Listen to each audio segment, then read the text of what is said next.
Okay, now I am in the old city in what's called the Rova, the Jewish quarter. I'm sure many of you have been here before. And behind me is something astounding.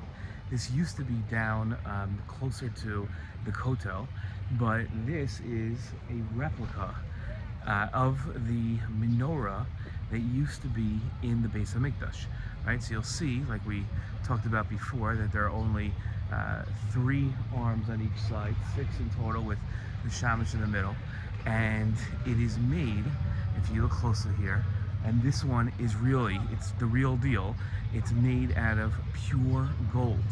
It is not a replica, it's not painted the color gold. This is one full piece of gold.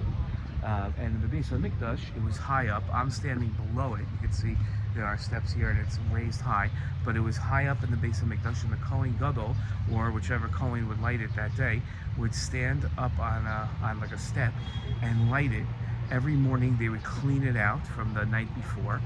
They would clean out the little cups of oil and fill it with a pach shemen, with a jug of oil, like we know from the story. And every day there was a mitzvah to light the menorah, and every morning there was a mitzvah to clean out the menorah. And this is what the menorah would look like in the Beis Hamikdash. This menorah was taken out of the Beis Hamikdash when the second Beis Hamikdash was destroyed, and supposedly brought to Rome, where if you go to Rome now today, you can visit what's called the Arch of Titus, which was an arch built 2,000 years ago in celebration, unfortunately, of the destruction of Eretz Yisrael, of Yerushalayim and the Beis Hamikdash, and was made into and there was pictures engraved into the Arch of Titus to make it look like a celebration of all the amazing things that happened. One of them, to the Romans, to us it was very bad. One of them was the menorah, and there's engraved into the Arch of Titus is a picture of this menorah. And you can see that the menorah has at the top of it, and we'll learn this later on in the Torah. Right now we're only up to Bereshis. We'll learn up to it in the Torah. I'll see if I can get really close to it in a minute. It's very intricately designed at the top.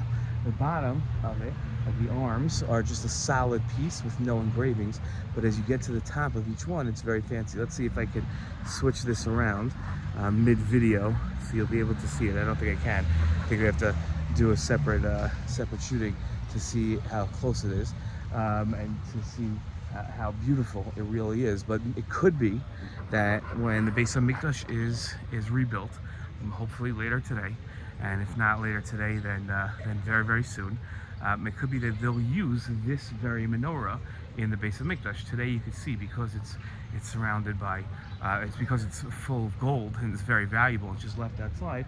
It's kept in a very secure case here to make sure that nobody walks off with it. That would be pretty bad. And this is made by a place inside the old city called Machon HaMikdash, where they build a lot of the kelim, a lot of the vessels, the dishes, the tools used in the Beis Hamikdash for the avoda, and they build it now, and you can go visit there. It's almost like a museum, and you can see the different things that they have and that they'll one day again use in the Beis Hamikdash. In fact, a couple times a year here in the old city in Yerushalayim, Machon HaMikdash will put on shows and displays of what different things in the Beis Hamikdash look like, and how it looks. So one day they'll do a lighting of the menorah of how it looked inside the actual Beis Hamikdash.